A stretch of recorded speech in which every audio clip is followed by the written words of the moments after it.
Historical note: the Homestead Act of 1862 attracted nearly 4 million settlers, including Americans, European immigrants, and formerly enslaved people.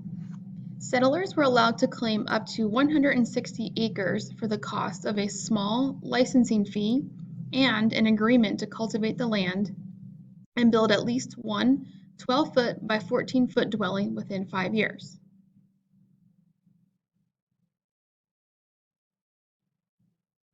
Trees were scarce on the prairie, so settlers had to make do with sod and dirt as building materials.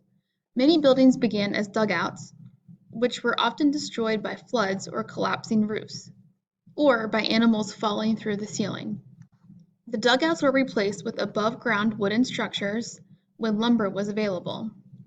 Today, the Haugland's 6-foot by 12-foot dugout remains intact, including the steps leading to the surface on the east and the small stone cutout on the north side for fires. Many settlers were immigrants from Europe and had been factory workers, miners, or artisans, like shoemakers or ironworkers, rather than farmers. The settlers couldn't bring much with them. Some European governments did not allow the immigrants to take much money with them.